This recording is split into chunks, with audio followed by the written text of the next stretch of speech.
thank you everyone for joining. Really appreciate, uh, on the short notice, we thought it was important for our client base to have a heads up about what we're going to hear about next week.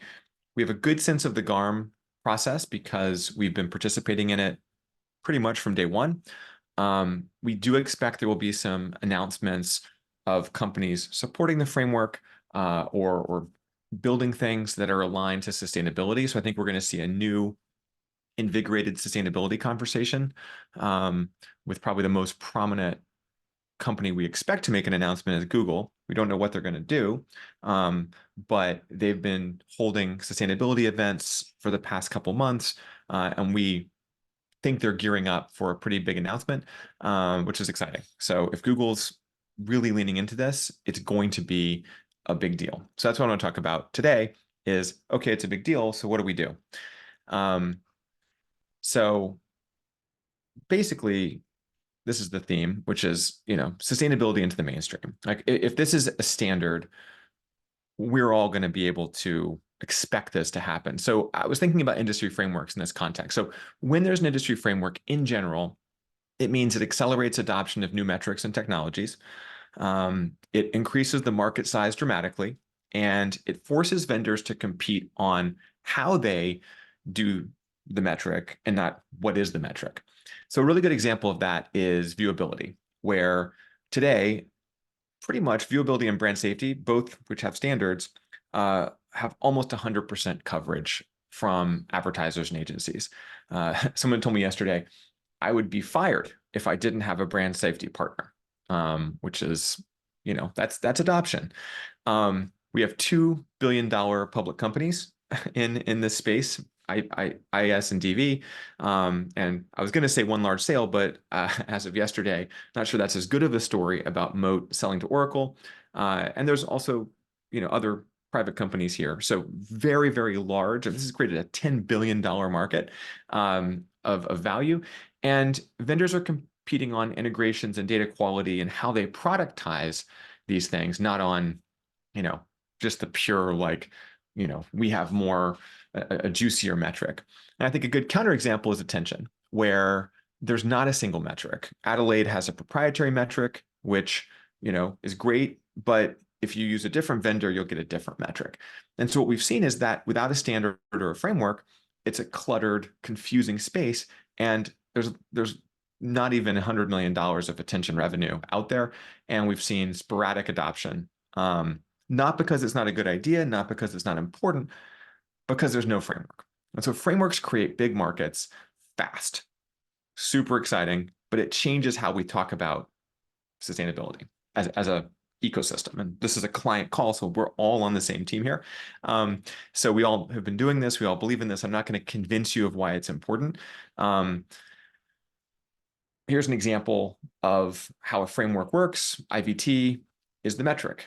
Is it IVT or not? And there's a whole long document that explains this. But the most important part of this is what's good enough to be part of this framework? Is do you have the right controls? Do you have the right people in the right functional areas?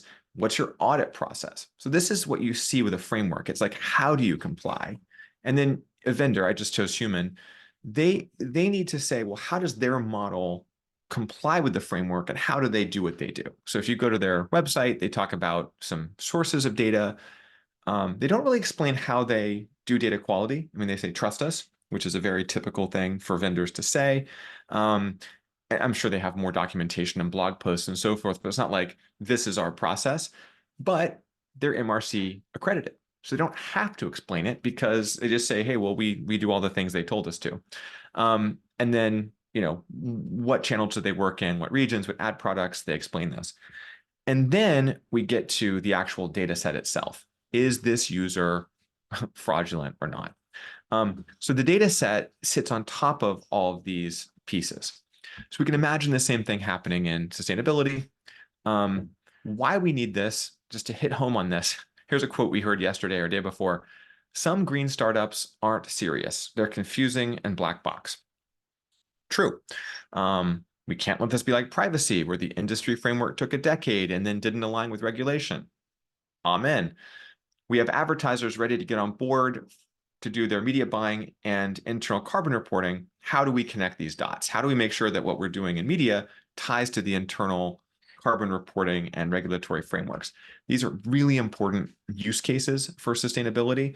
And just using this as an example, if it's like scope 3 is my vendor and my sustainability team has to ask scope 3, why is scope 3 the right choice, or why is scope 3 tying to CSRD in Europe? That's a vendor conversation. And in fact, we've done this with some companies like Microsoft, and we had to write a 20-page white paper about how the scope 3 methodology was compliant with the Microsoft methodology. It'd be so nice if we could just say, hey, GARM, WFA, add net zero. We've done the work as an industry. Don't ask us about that. Trust us. Go look at the standard. That's already done. We're the people who make it work for your business. And that's good for all of us if those questions don't have to be asked. So here's my model for carbon. What's the metric? CO2e per impression. What are the boundaries? Do we include consumer devices? Do we not? Can we include carbon credits? Can we not? What's good enough? Can we take averages, or do we have to have more specific numbers? What's the audit process? How do you assess data quality? And then you'd go to the vendor and we'd see things like, what are your data sources? Do you scrape? Do you get grid mix? Do you have traffic data? How is your data quality assessed? How do you cross-check? How do you normalize? Do you have quality scores? How do you deal with different regions or channels or ad products? So all of these things would be the vendor side of this. And then at the top, you'd have, well, what's the CO2e? For 1,000 impressions on the seamless ad format, on this site at this time, this is the data set. And for those of you who use our APIs, this is exactly what you're querying our API for today. And then this is the backup of why that data is right or trustworthy. So this is what we'll see. You already kind of have this now, but we'll see it in a much more standardized way around this industry framework. Okay, so let's talk about what this industry framework means for all of us. So I know there's a mix of different kinds of companies on the call. So for advertisers, I think we're going to see emissions become a standard metric that they use or you use, because some of you are advertisers, to evaluate media investment. It's going to be part of your RFPs to your agencies. It's something you're going to expect on an annual basis, at least, as part of the reporting you get back on your media investment. And advertisers will need sustainability platforms, not just for media, but across content, comms, e-commerce. This is going to be something that marketing teams need to have to be able to manage their emissions throughout their entire business. And marketing is about 7 to 10% of spend from big companies globally. It's about a $3.6 trillion industry, including people. And so that's a big number that advertisers are going to be able to manage.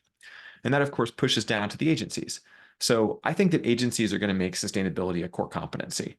Agencies will have training for their teams. Every strategist, every planner, every buyer, every trader, this is going to be a KPI that clients care about. To date, it's been a few clients, like there's some advertisers that care about climate.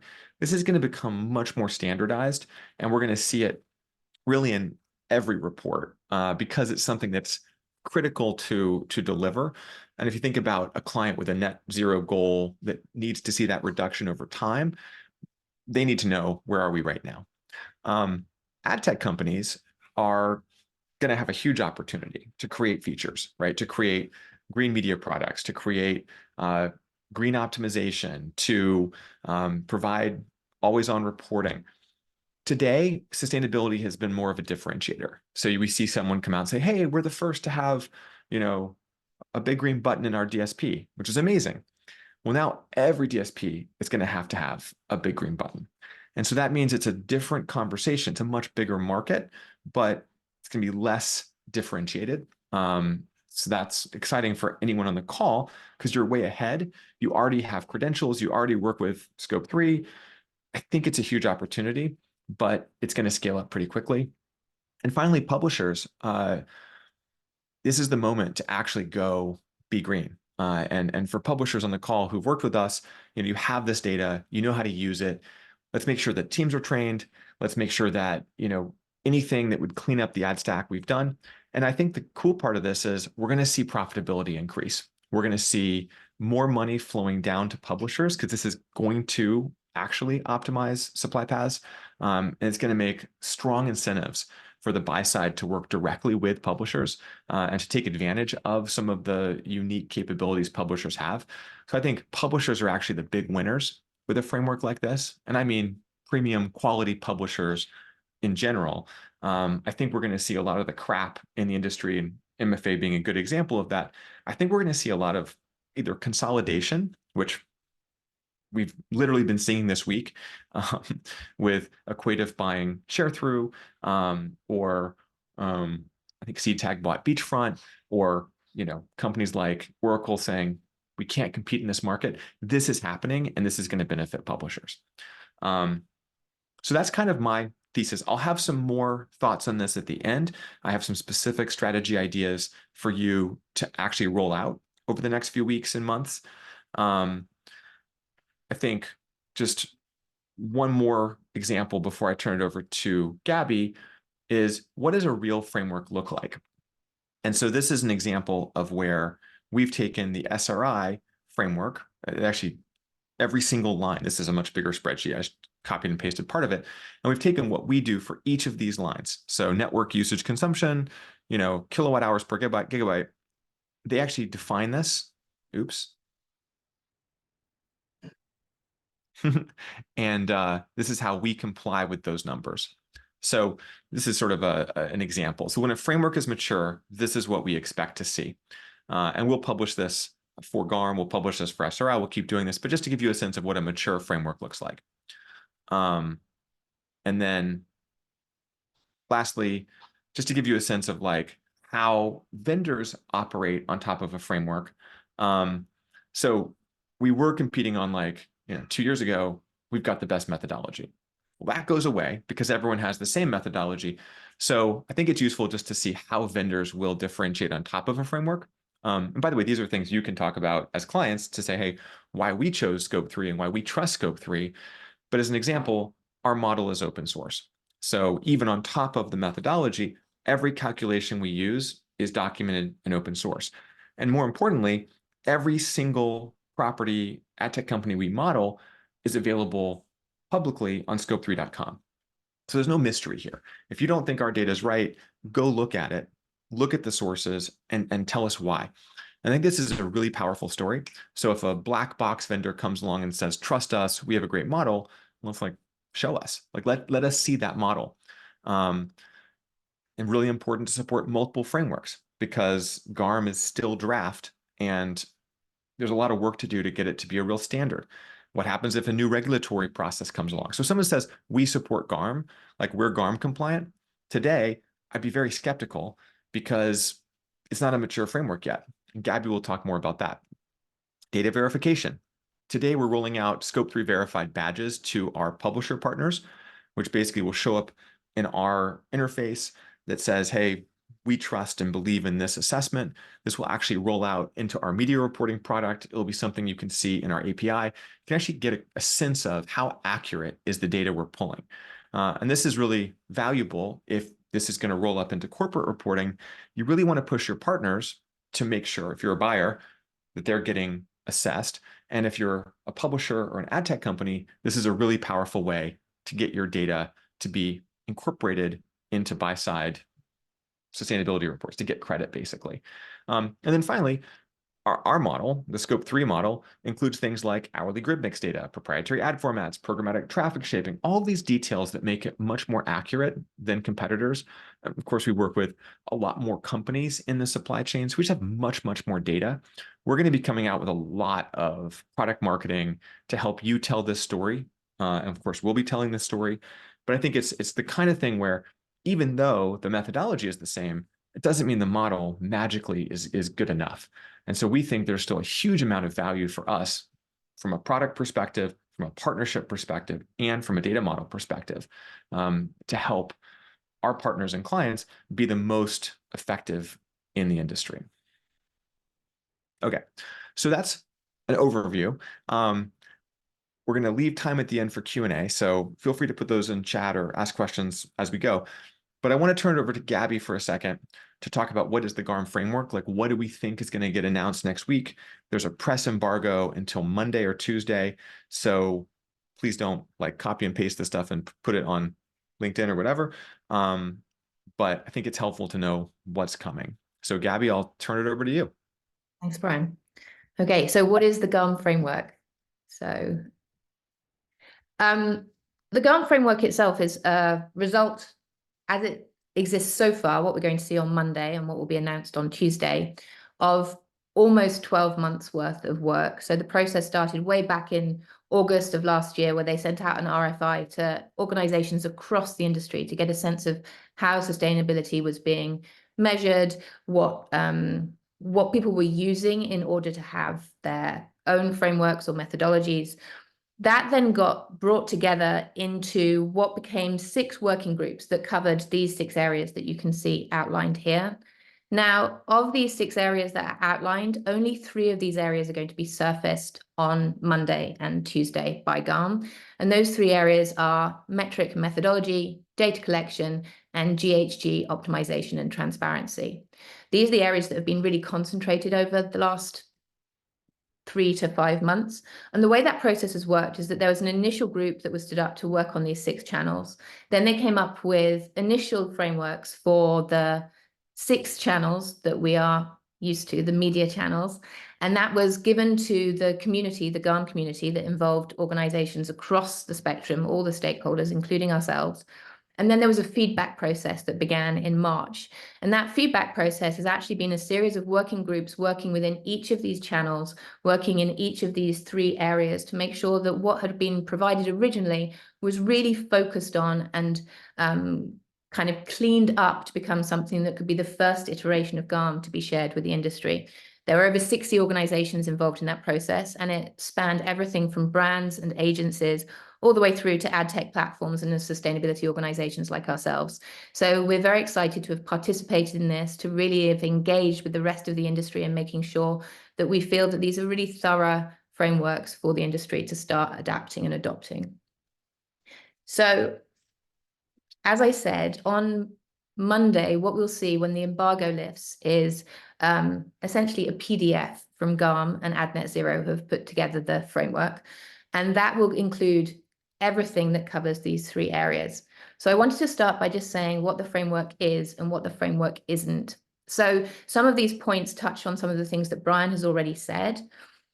It is a voluntary framework. It is not a compulsory standard. Nobody has to adopt what's in the framework so far, but it's also an enormous gift to our industry. As an industry that wants to be able to systemically decarbonize, the fact that this is now available for us as a framework that everyone can get behind is a huge deal. So we're very excited to be able to support it ourselves as Scope 3.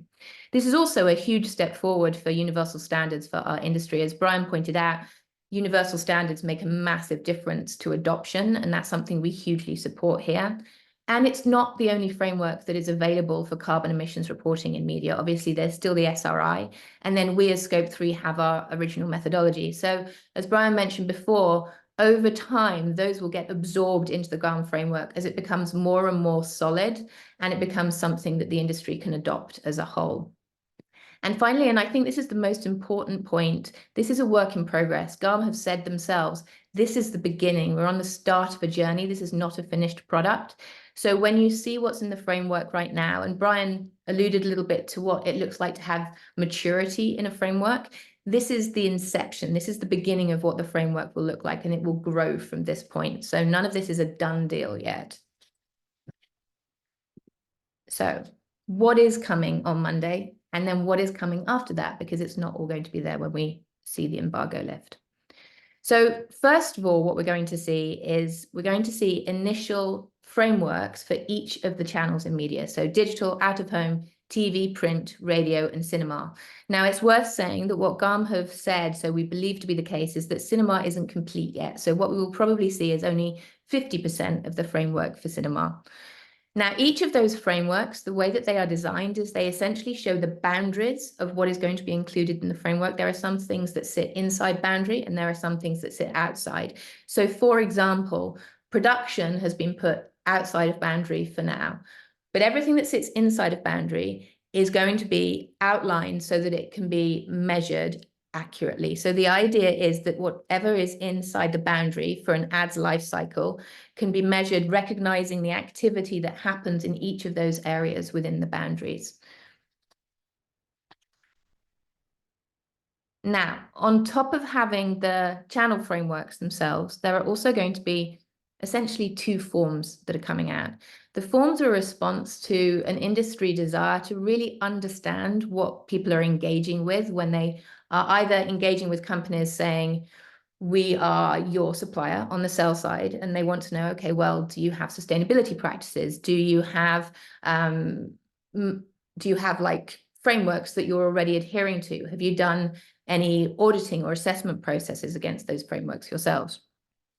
The form that is the data collection RFI form is for sell-side partners, and it essentially collates all of the questions that buy-side have been asking partners over the last couple of years into a single form, which means that people don't have to keep filling out different forms over and over again. And that data that's being collected there is a combination of things like, do you have a green team internally, or have you made SBTI commitments? But it will also have requests for information that can actually be used to populate the formulas that are going to show up for each of those individual channels. So in the same way that we at Scope 3 will ask for information about your metrics that we can then use to put information behind our carbon metrics, those forms ask for some of that data too. They are voluntary. It's really important to point out that in all of these instances, everything that GARM is putting forward is voluntary. This is a resource for the industry to use. And then on the other side of things, we have the GHG optimization transparency form, which is a bit of a mouthful, which is for organizations like Scope 3, but also media companies that are doing estimation and optimization for partners. And the idea there is it's so we can be really clear about what our own methodology involves and the work that we've done as an organization.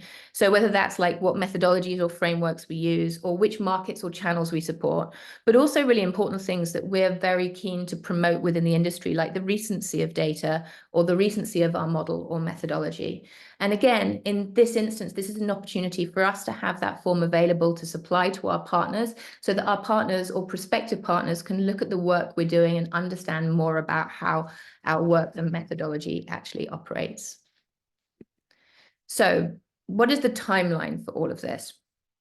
So on Monday, GARM is going to lift the embargo that they have, as Brian pointed out. And when that embargo lifts and they release their PDF deliverables, that's going to include those GARM frameworks for the 5 channels that we mentioned, and then half for cinema. It's also going to include the data request forms that I just mentioned before, and then formula and data hacks for 3 of the channels. Now, the 3 channels that have been selected for that are digital, TV, and out of home. And the reason why they have that data behind them before the other channels is because they actually represent over 90% of media spend. So they were very much prioritized in this space. Now, what GARM mean by formula is essentially the calculations that go into those frameworks. And what they mean by the data hacks are voluntary solutions that can be made available for people doing reporting when first-party data is not available.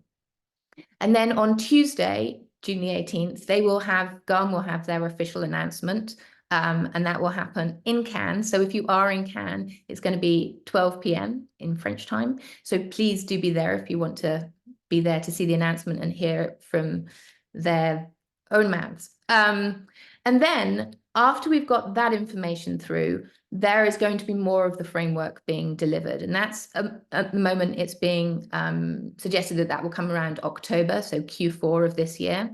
That will be additional emissions formula, data requests, and data hacks for cinema, radio, and print. And it will also be the beginning of some of the data access information that they're putting out. So this is the release of emissions data sources for all 6 of those channels. So those are the data sources that will go behind the calculations. What's not included in any of that, and what we're still waiting to hear a lot more about, is the audit and verification process and the ongoing monitoring. So when I showed that initial slide, those are 2 areas that are part of the 6 different areas of the framework, and they're not yet brought forward as how those pieces are going to be managed. The audit and verification obviously is extremely important. As Brian pointed out, the GARM framework is not yet complete. So audit and verification isn't possible yet, but it's definitely the trajectory that we're on. So we're keen to know more about how that happens. And then the final piece is the monitoring. This is essentially, what does adoption of the framework look like? How is the framework going to grow and expand as more people take it on board and it becomes an industry standard? So those are sort of exciting things to follow on. So as a sort of summary, we're not there yet, but we're going to get there. So I think it's incredible the amount of work that has been done by GARM just in the last 12 months, with the community coming together, collaborating, working as an industry to put our own standards in place. We've had an absence of a framework all this time, and the fact that we're working together to cause it in such a short time is remarkable and has been commented on. Also, there are still gaps. There are areas that are not covered yet. So the channels are not completely covered. Not the entire spectrum of the channels is not covered yet. And there are open questions too, like where do carbon credits fit in, or the use of RECs to offset data center emissions. You know, we know that data center emissions are going up, and it's not enough to say, well, we'll just offset those. And then, you know, how are these new areas that have been brought into the frameworks, how are they going to be included? I'll actually show you on this next slide what we mean by these new areas, but they've brought in targeting and they've brought in creative generation, which would include AI. So at the moment, there aren't formula for that, and not enough research has been done into those areas. So that's an exciting expansion area, but it's not complete yet. There needs to be more rigor in data quality and internal controls in the accreditation process. So as we said before, the verification process and auditing is not in place yet, and that has to come through and be discussed and decided on. And finally, it's just worth adding again, you know, there are other frameworks. We have our classic Scope 3 framework, there's the SRI, and there's Group M's framework, and those are still operating and being stood up, but we believe over time they will get absorbed into GARM as GARM matures.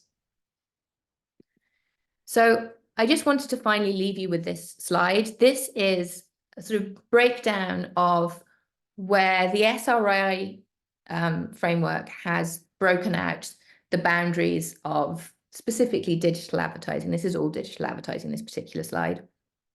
Where that then lines up with where GARM have put the boundaries, and then where that lines up with where we have put the boundaries. And as you can see, there is definitely a progression here. If you think the SRI is the oldest version of a framework that we have here and what's incorporated there, there is an expansion now happening. So piece by piece, the industry is working through these areas, collaborating together, finding ways to make sure that we can agree on how we're going to represent each of these areas of, you know, how an ad is delivered. And that expansion is really exciting because it shows we're on a really clear trajectory. You can also see here as Scope 3, we're very committed to that expansion. We cover already all of those areas that are in the SRI and the vast majority of the areas that are in GARM. And in the same way that we've got them in orange, the areas that are sort of included in boundary, but not really fully formed yet. We're already very excited to be moving out into those areas. And in Q4 and Q3 of this year, you'll see how that shows up in our own work. So that was a very fast run through everything. I'm sure there'll be questions about the areas of GARM that I've mentioned at the end, but I wanted to pass you back to Brian now to talk about what this means for you so that you can win at sustainability post GARM. Thanks, Gabby. That was awesome. One more thing I'll point out here is that this is like a digital framework, right, Gabby? So this is like, this will be different, obviously, for cinema. I don't think there's programmatic servers in cinema, but what do I know? None of the analog looks like this. Okay. So one of the cool things about this for Scope 3 is that this gives us a great foundation to be omni-channel. And so for anyone on the phone or on the call who has a analog business, like, you know, traditional out of home as an example, or linear TV, we will be able to support that in an industry compliant way. And there have been frameworks in various markets for those, but now we have a really powerful way to be sort of compatibly omni-channel, which I'm super excited about. And if you'd like to be early in that process with us, please reach out and let us know. Okay, so how do we win? And really, how do we help you win? Because that's the whole point. So the first big idea is that emissions will be a default always on metric. And so We already have hundreds of advertisers measuring their carbon emissions using Double Verify, IS, agency dashboards. We just launched the Scope 3 media reporting product, and we have a ton of folks in the pipeline. And so what this means is that agencies and advertisers are going to have access to carbon data. And so this will be kind of always on, meaning every campaign, every week, every day, not once a year.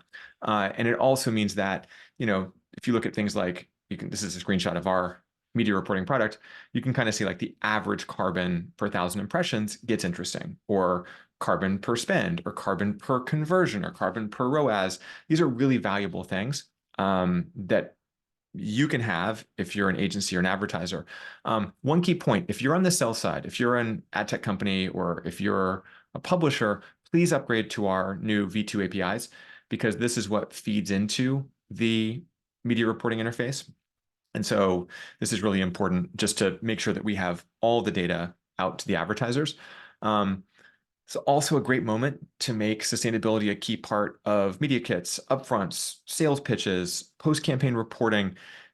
This is when people will start asking questions about what we're doing. And so is your team trained? If not, or if you think there's more training, one of the things we'll be doing after Cannes is starting to run more training sessions, webinars. Please let us know what would be most helpful. We can do these in different time zones. Obviously, we have people all around the world. So to the extent that this kind of material is useful, we'll also share this webinar recording if your teams want to watch it. But probably more interesting is to have this kind of recording afterwards. So are there materials you need to help put this in sales decks or put this in your marketing material? Please let us know. Like, we're here to help. And our goal is to make sure that our entire client base is ready for what we think is going to be a really quick adoption of sustainability metrics. Another key way to win is being really good at optimizing for emissions. And this will be a new core competency. I mentioned before that advertisers are going to make this a KPI.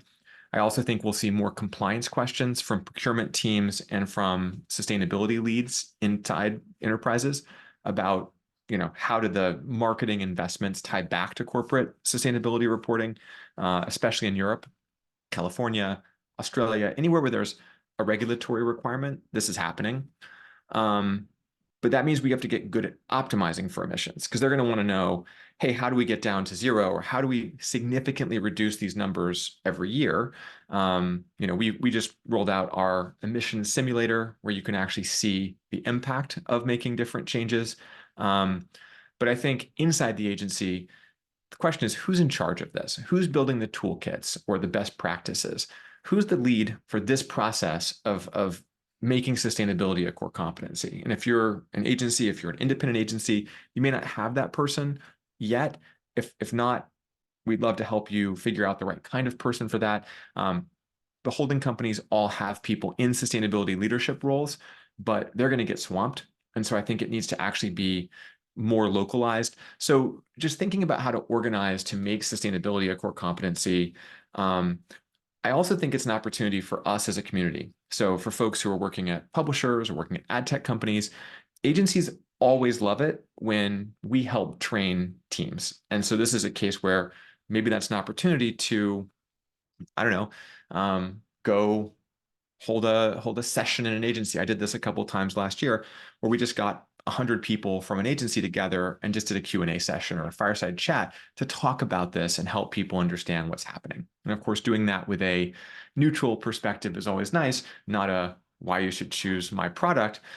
But of course, there's value in that too. If you're an ad tech company and you're on this call, you've already done the work. You already have GMPs, GMP Plus, we have Climate Shield, we have custom algorithms, we have all kinds of stuff that we've been building together for the past 2 years. Like, it's our time. Like, this is the moment when we're going to see demand increase dramatically. We've already seen a huge spike. I think usage is up 6 times year over year or something crazy, which is amazing. That we're there. I kind of feel like there's another 6x or 10x coming. So this is a great moment to lean in. And if you need our help with anything in that process, of course, that's what we're here for. expect a lot of people to say that they're GARM compliant. So this is what happens with every standard. Everyone's like, I do that standard. Um, the risk here is that it's a draft framework right now. And as Gabby mentioned, there's no audit or monitoring process defined yet. And so pretty much anybody could say we're compliant with GARM. And it's hard to argue with them. And I don't think folks at agencies or advertisers are going to have the expertise necessarily to know why we're better than some random vendor. One thing we're going to do at Scope 3 is really try to push on the monitoring and auditing parts of the GARM framework. We know what to do because MRC has been doing this for decades. Like we know what this should look like. So we just need to make sure that that set of processes shows up here. It's a big pain in the butt to be MRC compliant. And in fact, you'll see that like they'll pull Nielsen's MRC accreditation sometimes because Nielsen can't keep up, and that's a multi-billion-dollar company. So that compliance process is very quickly going to separate the companies that have the resources and scale and maturity to be compliant and those that don't. And I think we're going to see a very small set of vendors that can actually do it. In the interim, I'd encourage asking vendors some simple questions. Is your data open? Can I see it? Is your model open? Can I see it? How do you know these things? And if they can't just walk you through a few steps, that's a problem. And obviously, you've chosen Scope 3, thank you. But we want to train the market to ask these questions. How do you know the data is accurate? What we've decided to do is to launch a program called Scope 3 Verified. And so for our clients who've actually done the work to get us accurate data, we're going to add a little badge to the Scope 3 interface. So as of today, congratulations, New York Times, you're Scope 3 verified.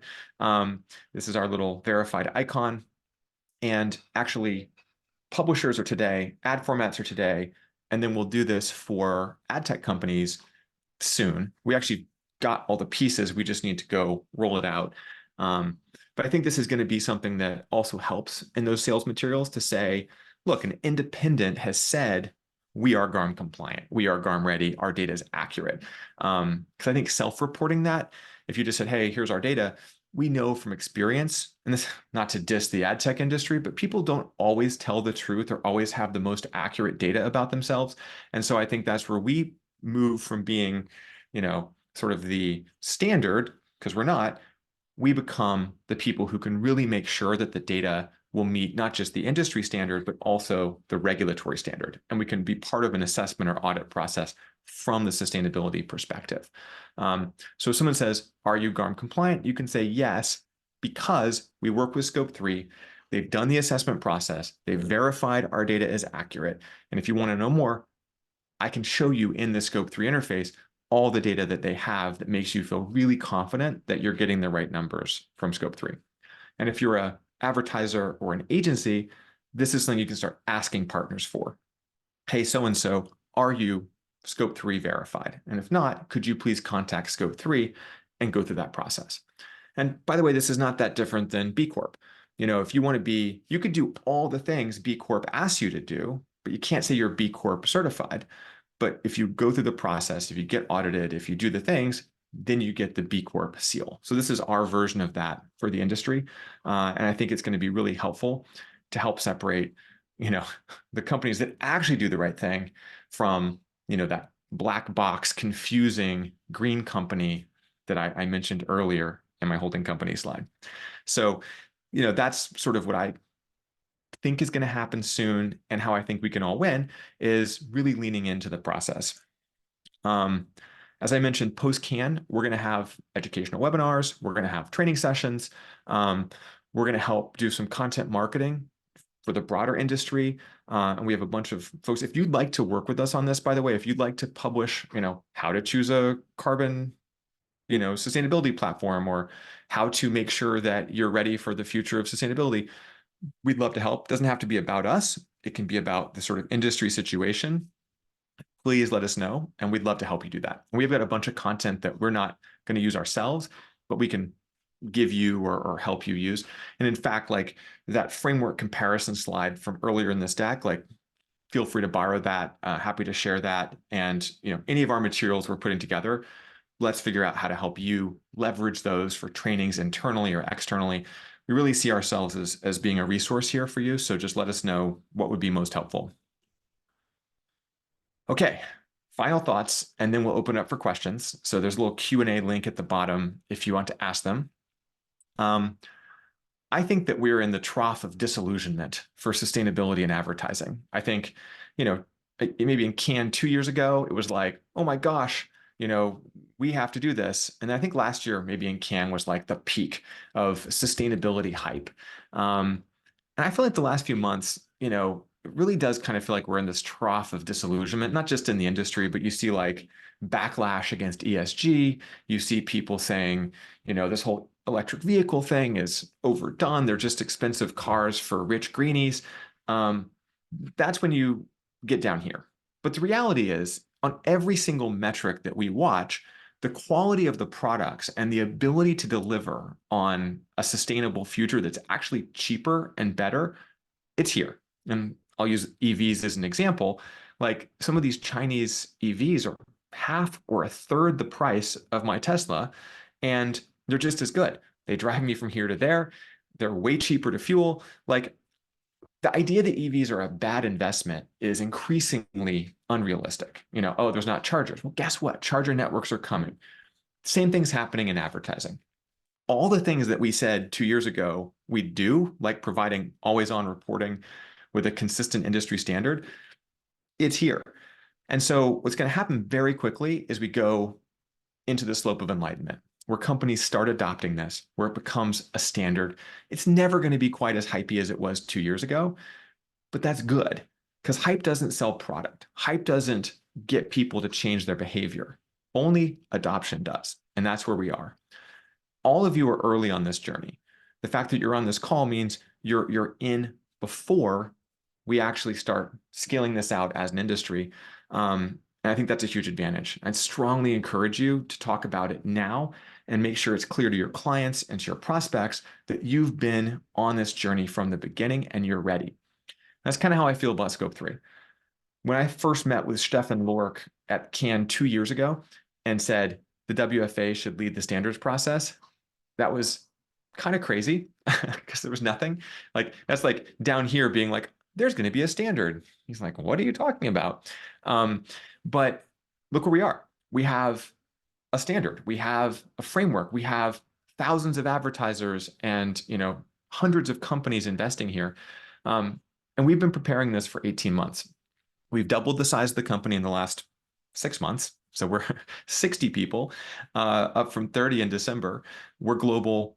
We've got an amazing foundational platform. We've been doing the data work. We're launching Verified. We have media reporting. Like everything we've been doing is to be here today, ready for this moment, so that in the second half of this year, we can support our partners as they take advantage of and win in a sustainable future. And this is where decarbonization happens as well. So thank you for being part of this journey. Thank you for your trust in us as we've gotten here. And giddy up. It's going to be an amazing ride for the rest of the year. And with that, I'd like to open it up for questions.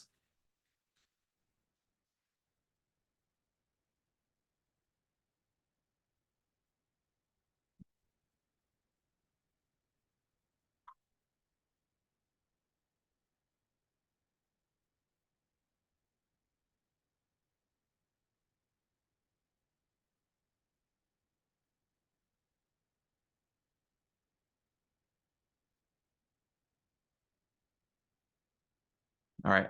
I'm not getting a lot of questions, which is totally fine. If anyone has questions that you don't want to ask here, please reach out to us and we would be thrilled to talk more about this.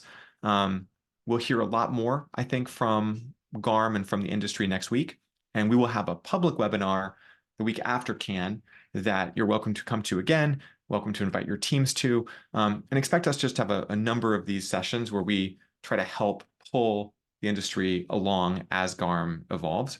So again, thank you all very much for taking the time today. Thank you for being our partners, and super, super excited for where we are in this journey.